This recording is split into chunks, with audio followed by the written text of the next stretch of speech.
Students, uh, after 2 minutes, you can start writing your attendance in the chat box. Okay. Okay, ma'am.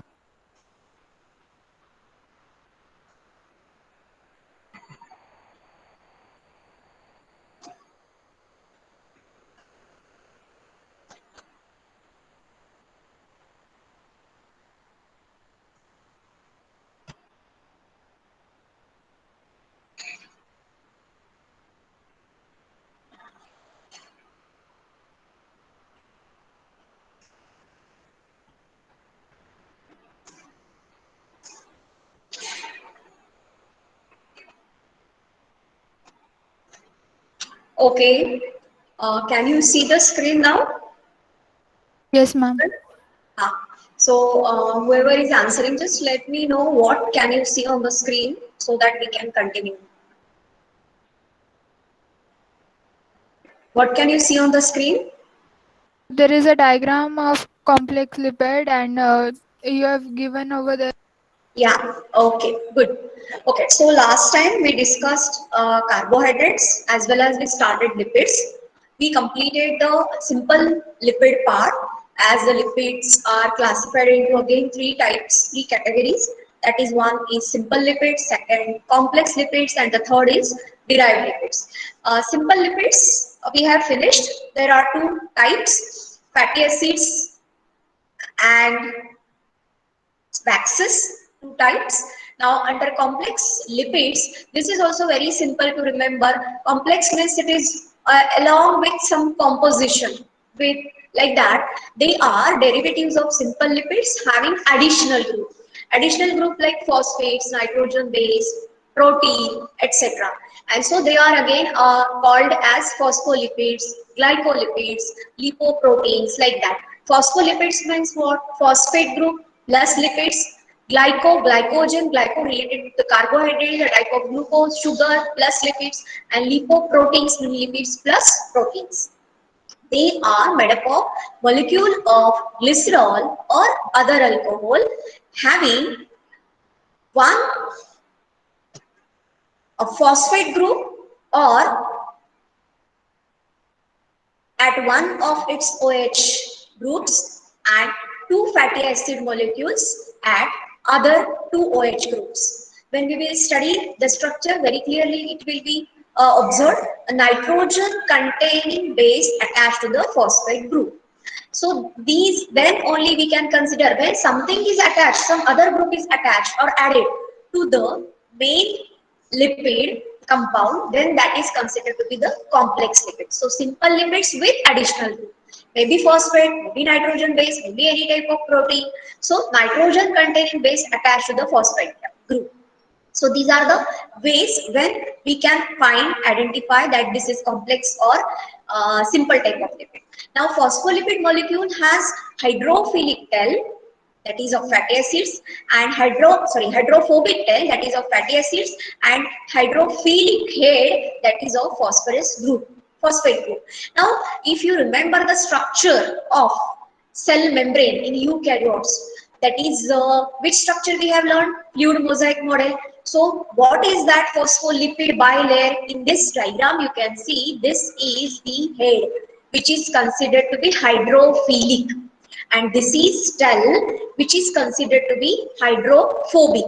So in the cell membrane which is made up of phospholipid bilayer, in that case tail is hydrophobic, and that is a part of lipid that is considered to be fatty acids, and the head part that is hydrophilic, that is phosphate group.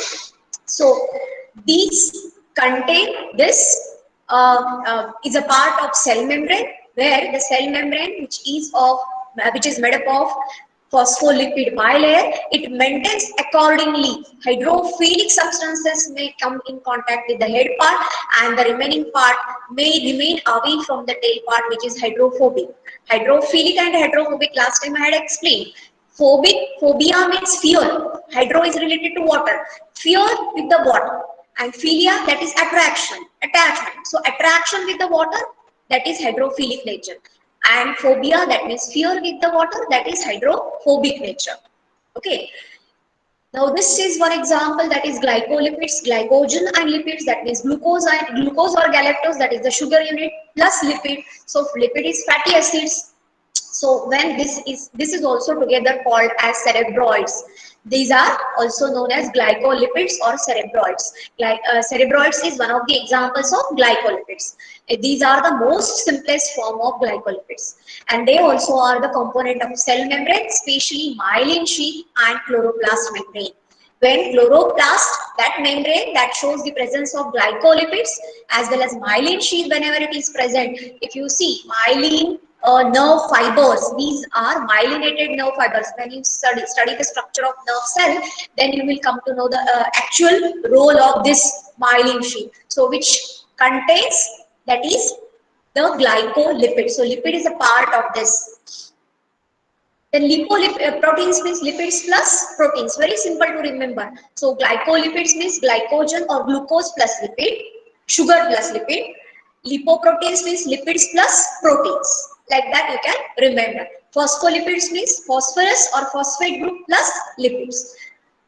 So these are some of the examples. Now, what are lipoproteins? They contain lipids and proteins and in their molecules and main constituents of membrane, and also present in milk and egg yolk. And there are different types of lipoproteins which are helped in the transportation of blood and lymph as lipoproteins. So lipoproteins are useful in the transportation in blood as well as lymph.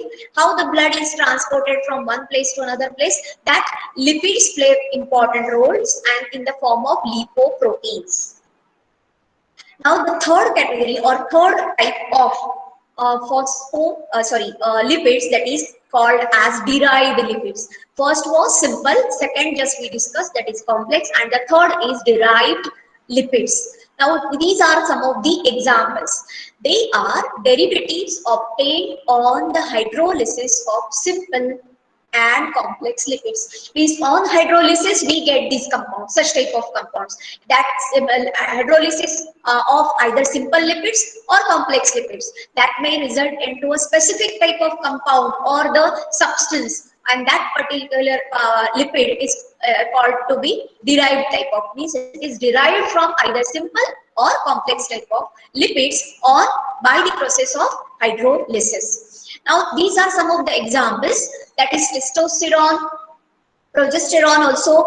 Then these are the corticosteroid hormones which you have to remember, that in the textbook also it is mentioned. The steroids do not contain fatty acids but are included in lipids as they have fat-like properties. Remember, steroids do not show the presence of fatty acids but they are included in lipids. Why? Because they show the properties of fat-like compound. They are showing the fat-like properties, and they are made up of 4 fused carbon rings. Then some examples are cholesterol, vitamin D, testosterone, adrenocortical hormones. These are produced with the help of, these are the examples of derived lipids, and this the role of cholesterol is very important in the production of all these hormones, male as well as female. So these are some of the examples of hormones which as well as the formation of or production of vitamin D takes place with the activity or in presence of cholesterol. So cholesterol in a proper proportion is very important, and the most common steroid is, they are called as sterols, and common sterols are cholesterol and ergosterol. They cholesterol, as I told, playing very important role in the production of vitamin D and some hormones like testosterone, adrenocortical hormones, etc. Even ergosterol is a type of sterol which is present in the in the organisms like yeast, fungal. So that is the sterol, type of sterol present in the yeast-like organisms, and that is also playing important role in the production or the functioning of vitamin D. You can note down that part also. You remember that part also. Okay. Then I will just come to the, if you have textbooks in front of you, I will just read out this paragraph. Here you can underline also in your textbook, that is page number 67. The first paragraph on the right hand side column, that is adrenocorticoids, sex hormones, maybe progesterone or testosterone, means these are the considered to be female and male sex hormones, and vitamin D are synthesized from cholesterol. So in general, when you hear the word cholesterol, some of you have fear in the mind. But if the level of cholesterol becomes high, raises, then it gives bad effects or adverse effects. But otherwise, the cholesterol in the normal proportion in the normal quantity, that is very important for the body, for the plants as well as for the animals, because it is playing important role in the synthesis of all these hormones and vitamin D. In plants, it is not found. Cholesterol is not found in plants. But in plants, sterols exist chiefly as phytosterols. Okay, you remember, in the plants, the chlorophyll structure, if you study in detail, phytol ring is present. So you can remember, in plants, sterol exist chiefly in phytosterols, and cholesterols are absent in plants, but only in animals they are present. Now, one more example for MCQ or for 1 mark question, it can be asked, that is very important. That is young plant that is called as dioscorea, that produces a steroid compound called diosgenin, and that is very important, used in the manufacture of anti-fertility pills, that means birth control pills. So this plant is having the medicinal value, or it has the importance, which is that steroid is derived from this plant, and the name of the steroid is called diosgenin. The diosgenin name has come from what? The name, that is yam plant's scientific name, genus name is genera, that is Dioscorea. So this plant produces the steroid or diosgenin, which is used in the manufacturing of anti-fertility pills, so that birth control pills, these are called as, it can be controlled, birth rate can be controlled, so there it is applied.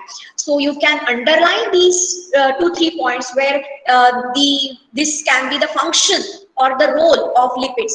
Number 1 in this paragraph, that is adrenocorticoids, sex hormones and vitamin D are synthesized from cholesterol. This is number 1, and this is the second, that is yam plant.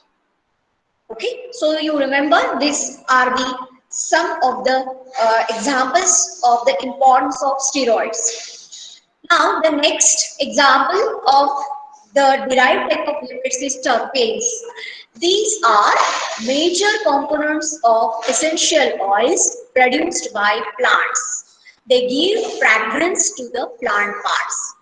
Means vitamin A, E and K contain a terpenoid called phytol. Just now I was telling you that phytol ring is present in the chlorophyll structure. Chlorophyll is what? Chlorophyll is a pigment, plant pigment structure. Chloroplast, different types of plastids are present in the plant. We have studied in the previous first chapter, isn't it?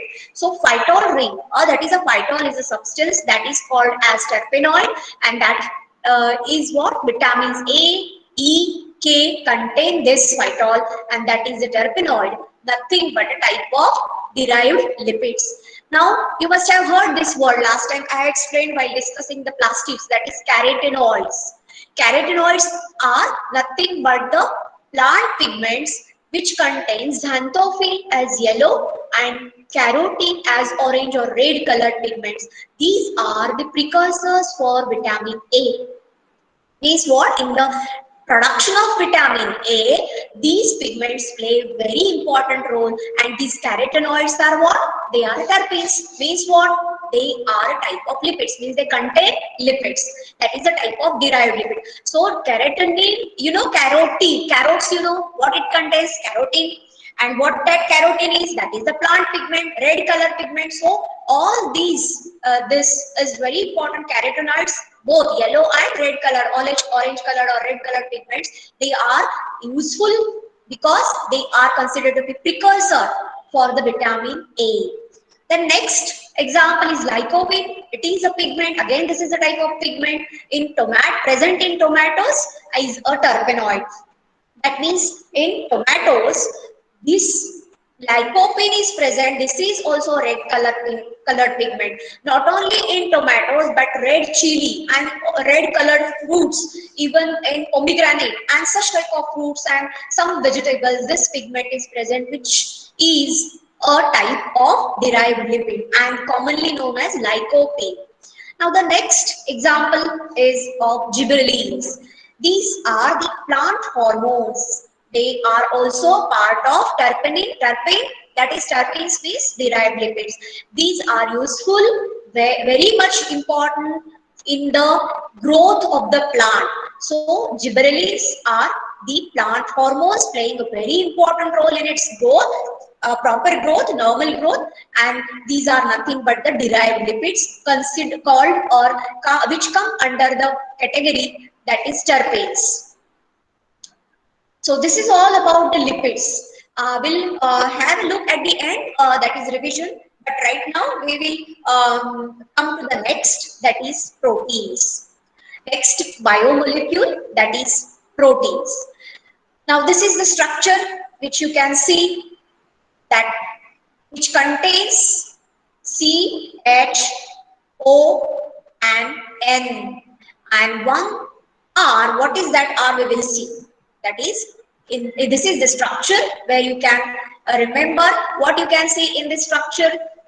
Chemical structure: C present, H is present, O is present, and what is this? This N is present. So CHO common, CHO which is common like carbohydrates, blood. What is the additional part present? N.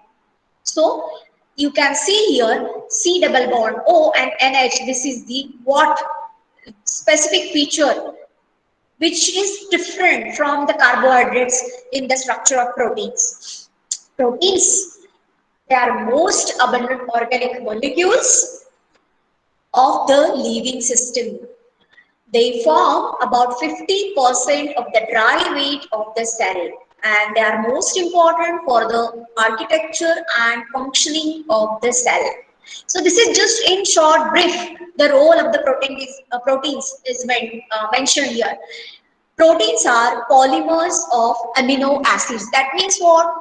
One amino acid is one monomer. So such many amino acids means many monomers. They come together, they join together, and there is a formation of what? Proteins. So proteins on complete hydrolysis is amino acids.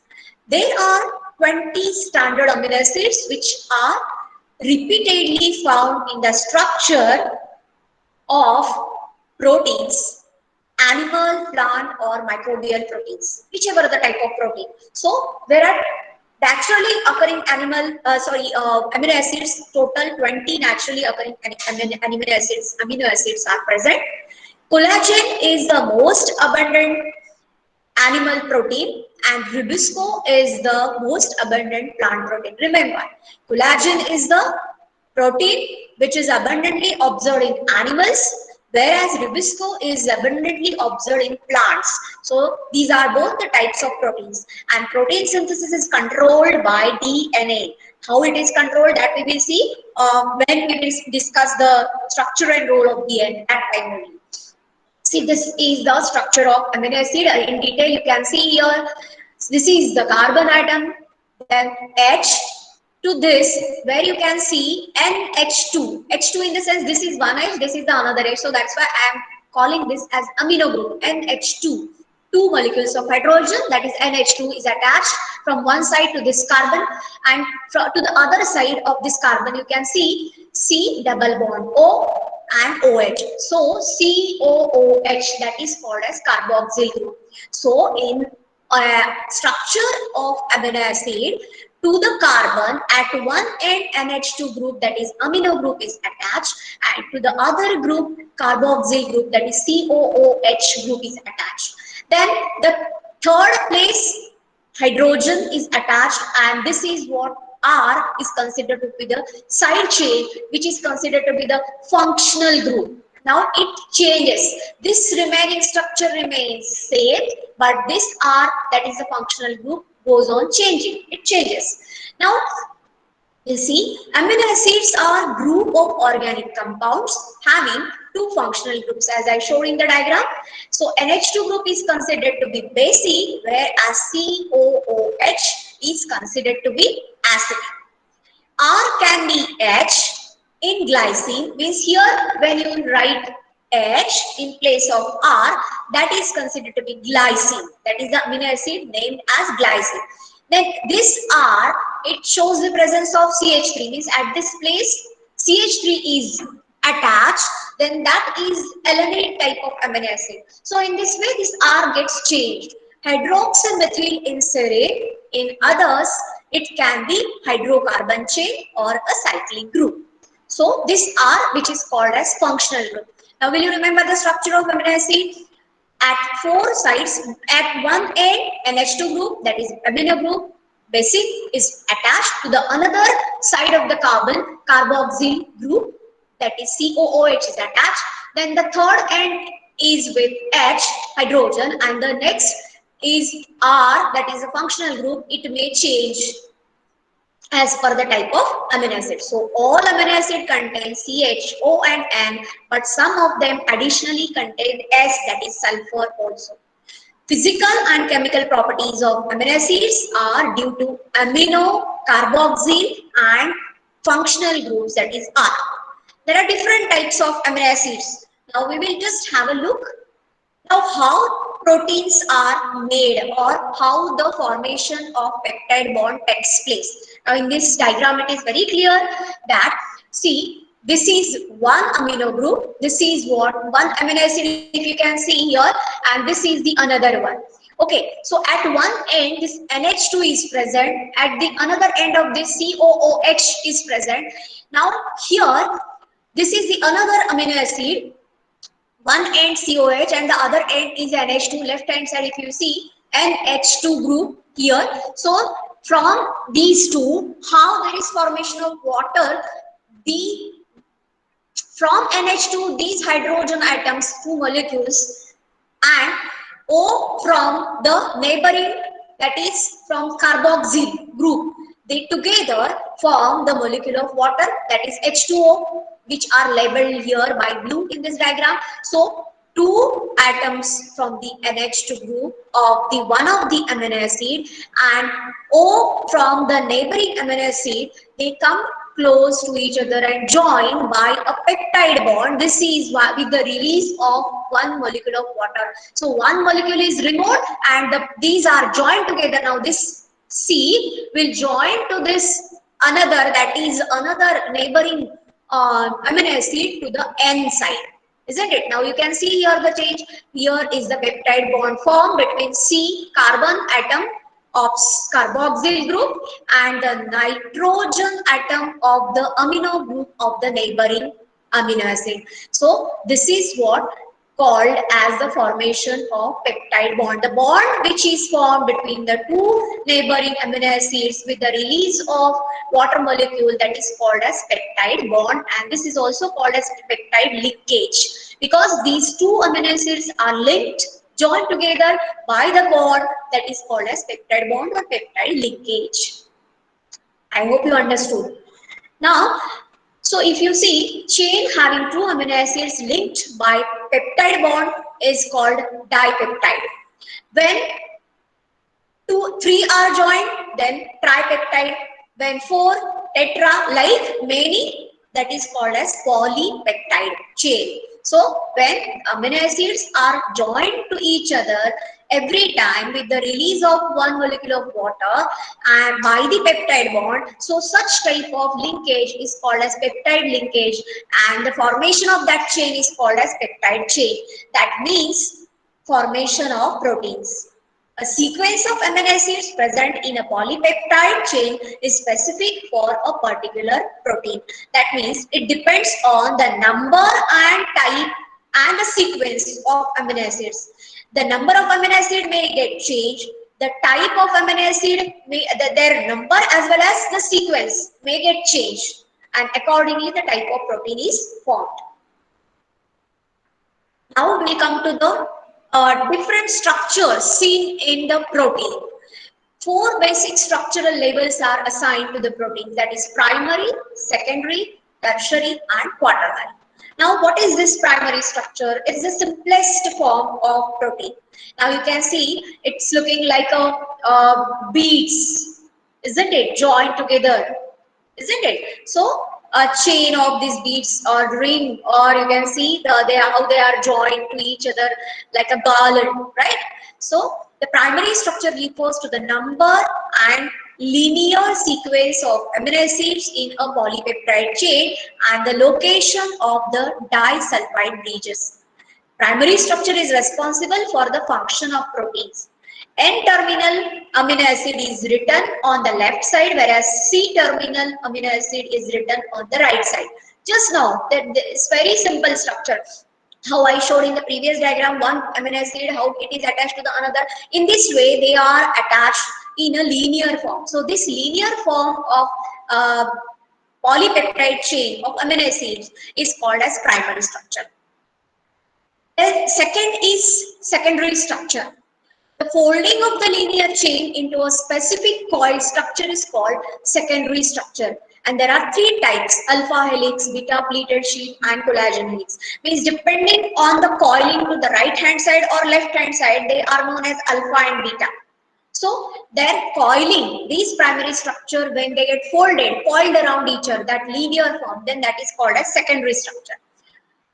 Tertiary structure means what? When the helical polypeptide may fold upon itself and assume a complex but specific form, that is spherical or rod-like or something in between. So this geometrical shape is known as tertiary structure of proteins. And quaternary structure means what? These proteins are said to be quaternary when they have two or more polypeptide chains. And the best example of quaternary structure of proteins is hemoglobin. Now in your textbook also you can note it down and underline also. Everywhere the examples are given about this, how they are called as linear sequence of amino acids with the in the polypeptide chain, that is primary structure. And they are so these functional proteins have this three-dimension conformation, and some proteins such as keratin and hair consist of polypeptide chain arranged like a spiral helix. Okay, so that is secondary. Then as you open your textbook, the page number 68, I think, just check it. There you can underline some of the points also, which will help you while reading. That is right-handed coiled alpha helix in order to in orders left-handed coiled beta helix. As I was telling you, when it is right-handed coiled structure alpha helix, left-handed beta helix, I just mentioned you. Okay, so secondary structure is formation of hydrogen bonds, peptide chains assume a secondary structure. So pleated sheet in some of the proteins like myoglobin and some enzymes, they show the tertiary structure, whereas hemoglobin protein subunits, that is the example of quaternary structure of proteins. Now before I come to the next part, that is the functional classification and all, that is not mentioned in your textbook. These are some of the examples. Now, how these proteins are classified? Again, simple, conjugated and derived. Like lipids, simple, complex and derived. Here, these are classified as simple proteins, conjugated proteins and derived proteins. Now, how is this classification seen? Simple, again classified as globular and fibrous. Conjugated means along with the protein, some other part, additional group is attached, then that is called as conjugated. And derived again are of two types, primary and secondary. That part is not just in detail mentioned, but some of the examples are mentioned in your textbook. We will first talk about this. Simple proteins are composed of only amino acid residues, whereas conjugated proteins, they show along with the amino acids non-protein prosthetic group. So non-protein part is the prosthetic group. They are, and the third category, that is the derived proteins, they are denatured or degraded products of the above two. When all the means derived proteins are derived from either of the simple or conjugated, like lipids also. They are derived. Denatured means its natural form is disturbed. Degraded means again maybe by hydrolysis, like so they are showing different groups. So they are derived from either simple or conjugated type of proteins. So they are called as derived type of proteins. And this is the chart which shows the classification of proteins as simple, conjugated and derived. We will just see the example of simple, where again divided into globular and fibrous. And these are the examples of globular type of proteins. Albumin, everybody must be knowing where it is present. Egg albumin is very common, you know that. Globulin, histones, where they are present in the nucleotide, they are a part of nucleotides. So these are the examples of globular. Structurally they look globular, so globular type of proteins. Fibrous, now so many of you must be knowing fibrous type of protein. Keratin, where it is present, hair. Elastin in the muscle cells, collagen in the muscles, yellow and white muscles type of muscle fibers, they show specific type of that is fibrous type of protein. So these are some of the examples of simple type of proteins. Then conjugated means along with the protein part, some non-protein part, that is the prosthetic group, is when attached to it, then that is called as conjugated type of proteins. Nucleoprotein means what? Nucleic acids plus proteins. Glycoprotein means glycogen, that is the glucose molecule of the sugar or the carbohydrate part plus protein. Mucoprotein, that is also mucopolysaccharide, so plus proteins. Lipoproteins, lipids plus proteins. Phosphoproteins, phosphorus plus proteins. Chroma is the color, actually chromo, so chroma is the color, so chromatin plus protein. So in this way these are metalloproteins. So these are the proteins which contain the protein part as well as non-protein part, that is a prosthetic group, and these are considered to be conjugated type of proteins. Now derived proteins again are of two types, primary and secondary. Primary are the examples coagulated proteins, then metaproteins, and secondary are proteases, protons and peptides. That part is not there in detail in your textbook, so don't uh, go in detail in that way. But we'll now open your textbook 64 page number. I will tell you what is to be done. You mark by pencil first column there, the last paragraph above classification of proteins, the functions of the proteins are mentioned. We will give numbers and you will come to know what type of protein it is and how it is playing the role in the normal human beings or even different types of living organisms. Now, you give number 1 to the first line, that is proteins are extremely reactive and highly specific in behavior. So this is the property, but you remember these properties and then along with that afterwards the functions also. See, these are the properties. So these are highly extremely reactive, they react and they are very specific in behavior. So they are reactive with different types of compounds. They are amphoteric in nature. That means they can act with both acid as well as bases. Amphase, both, means they react both with acid as well as bases. Then the next is the behavior of proteins is strongly influenced by pH. pH, that is hydrogen ion concentration. Means if the hydrogen ion concentration increases, it affects the functioning of the protein. If it lowers, then also it affects the functioning of protein. So it is very specific to the pH.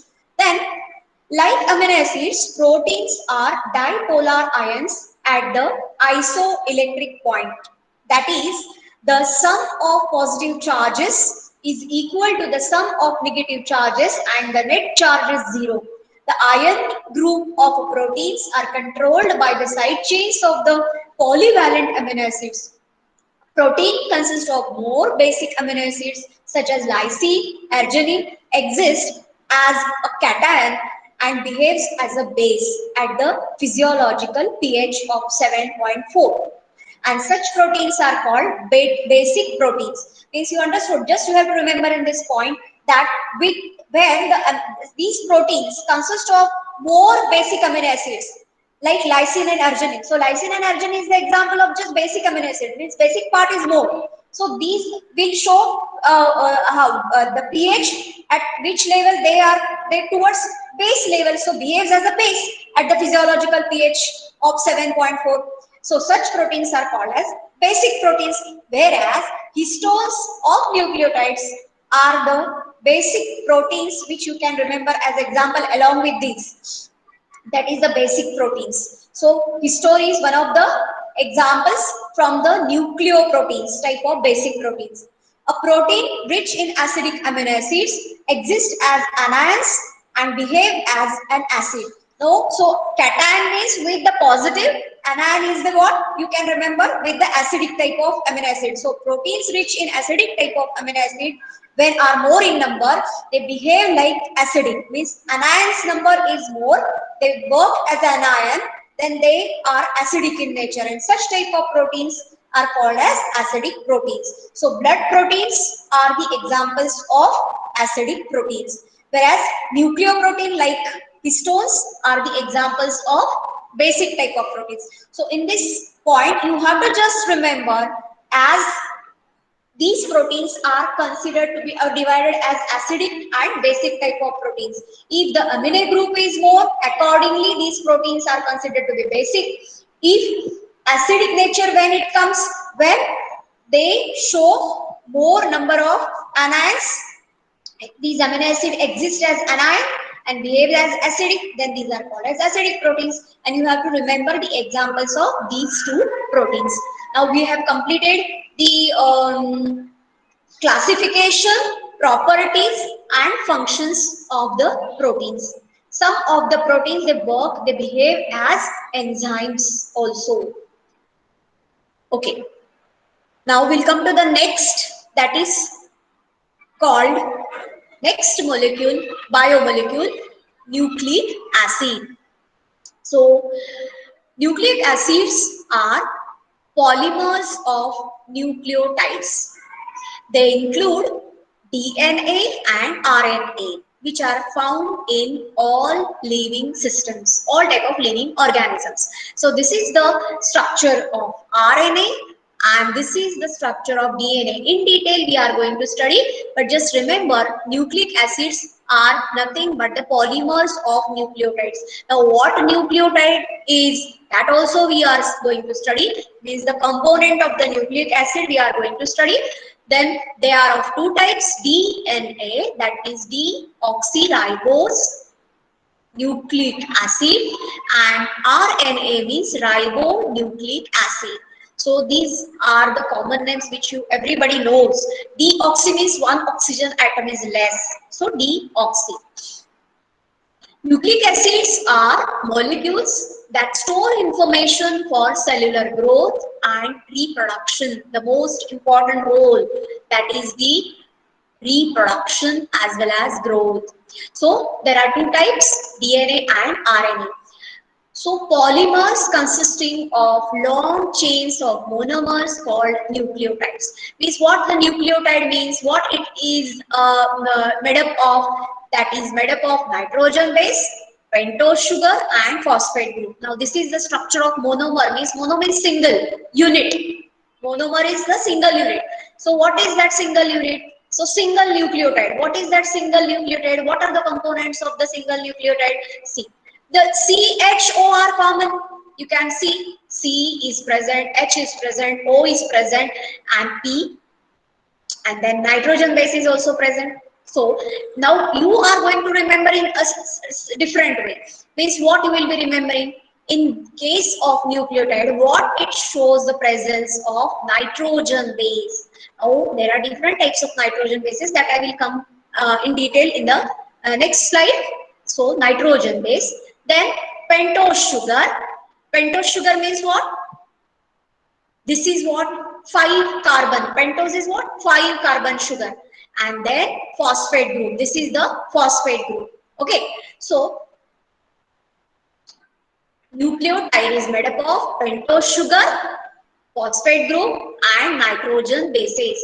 Now when you see the different types of nitrogen bases, there are two types of nitrogen bases you can see. Purines and pyrimidines. Purines are double ring compounds, pyrimidines are single ring compounds. Then pentose sugar is again of two types. Just now we were talking how the name comes as per the type of sugar it shows. The type of sugar it is present, they are named as DNA or RNA. So these are the pentose sugar, ribose and deoxyribose. These are the two types of pentose sugars. And then phosphate group. Isn't it so simple? So this is very important, that the nucleotide means the single unit. So such single unit, that is the monomer of nucleotide, when gets attached to many such monomers, means many such nucleotides, then what it forms? Polynucleotide chain. So we will discuss these all parts of the nucleotide one by one. Pentose sugar is what? These are the two related pentose sugars. There are RNA contains ribose, DNA contains deoxyribose. Now you can see the structure. Only one difference is there in DNA RNA. This is the structure of deoxyribose sugar and this is the structure of ribose type of sugar. Now you can observe this structure and find the difference. The sugars have their carbon atoms numbered with primes to distinguish them from the nitrogen base. Now I will tell you how these. Can you see the names as 1, 2, 3, 4 and 5?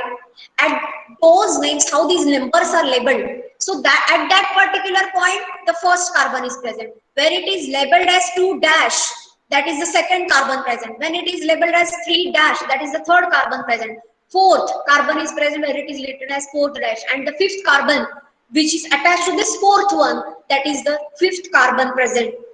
Now you can find out the difference between these two. One of you can unmute yourself and tell me, can anybody tell me the difference? What is the difference? Only one difference very prominently observed, with which we can differentiate DNA from RNA. And I have told you also that one oxygen atom is less than the ribose sugar. So that's why its name is deoxyribose. So anybody unmute yourself and tell me. Only the difference, only one basic difference you can find out in this diagram. Kaustubh or anybody? Are you there? Ma'am, in deoxyribose in DNA. Huh? Ma'am, in ribose in DNA. Okay. Now, so In you can find. deoxyribose in DNA, oxygen is not one. Yes, yes, yes. So it's very easy to identify also that in this case one oxygen atom is less in deoxyribose. At which number you can see the difference? Which carbon atom you can see this difference? Second. Which type of carbon atom you can see this difference? Second. Correct. See here. Here in deoxyribose H, whereas in ribose HOH. So one oxygen atom is less, isn't it here? So that's why this is the no oxygen is bonded to this carbon. So this it is written also on the slide also. So it's very simple, isn't it, to identify. Now the next component of the nucleotide, that is nitrogen base. As I told you, there are two types of nitrogen bases in the nucleotides. What are these? One category is called as purines and the another as pyrimidines. What are purines? Adenine and guanine. These are the two purines which are considered to be double ring structures. Now you can see here adenine and guanine. Can you see these double ring compounds? Whereas cytosine, thymine and and uracil. These are the pyrimidines. These are the examples of pyrimidines, which are single ring compounds. So adenine, guanine, these are purines, double ring compound structures, whereas cytosine, thymine, and uracil, these are, uracil is present only in RNA. It is replaced by thymine. That part I will tell you in the next slide. Now, when it becomes a phosphate group, then the third part, that is phosphate group. First is sugar. Second component of nitrogen base is the purines and pyrimidines. Nitrogen base, one of the nitrogen bases. And the third is what? Phosphate group. So this is the structure of nucleotide. Now, there are chances of confusion between the nucleotide and nucleoside. So this is very clearly shown in this diagram. That is the structure of nucleotide and structure of nucleoside. I will first tell you, read it, and then you can observe the diagrams and you only will be able to tell me what is the difference between the nucleoside and nucleotide. Nucleoside consists of nitrogen base linked to the glycosidic bond to first carbon of a ribose or deoxyribose. Means that is the sugar. When to the sugar, pentose sugar, nitrogen base is attached, that structure is called as nucleoside. So nucleosides are named by changing the nitrogen base, ending to maybe it is maybe adenosine nucleotide, a thymine nucleotide, a nucleoside, like that. Means as per the type of nitrogen base, its name gets changed. Maybe purine or pyrimidine, any pyrimidine or purine. But nucleotides, when they are called nucleotides, when to the nucleoside phosphate is attached to the fifth carbon, phosphate group, that is the phosphate ester, is attached to the fifth carbon OH group of the ribose or deoxyribose sugar, then that is considered to be the nucleotide. So, and these nucleotides are also named like nucleosides only when it is phosphate is attached to the fifth carbon of the sugar, or not only sugar, to the nucleoside part, then that is called as nucleotide. Now, one of you can unmute and tell me what is the difference. I have explained, but you have to, I want to know from your side so that there should not be any confusion. Any of you? Kaustubh, Vaishnavi or Vaibhavi, Nandini, anybody is there? Whoever is present, just let me know. What is it? In Huh? in nucleoside there is nitrogen attached at C bond, C1 bond, and in nucleotide there at C5 there is phosphorus bond attached. Whatever you said is correct, but only half. How it is incomplete, I tell you.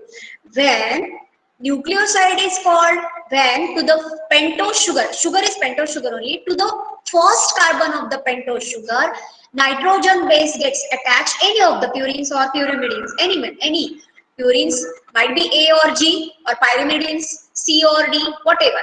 To the pentose sugar, that is the first carbon of the pentose sugar, when nitrogen base is attached, then that is called, as structure is called as nucleoside. And when phosphate groups gets attached, phosphate group gets attached to the nucleoside, to the fifth carbon of the pentose sugar of the nucleoside, then that is called as nucleotide. Means what is added in nucleotide? What is added in nucleotide? Come on, tell me fast. After this, I will not continue much more. Just I will finish the structure of nucleotide only. Tell me fast. Anybody?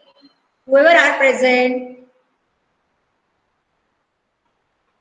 Yes, Aditi, Akshata, Amol, Disha, Kaustubh, Mayuri, Nandini, Neeraja, Pallavi, Parth.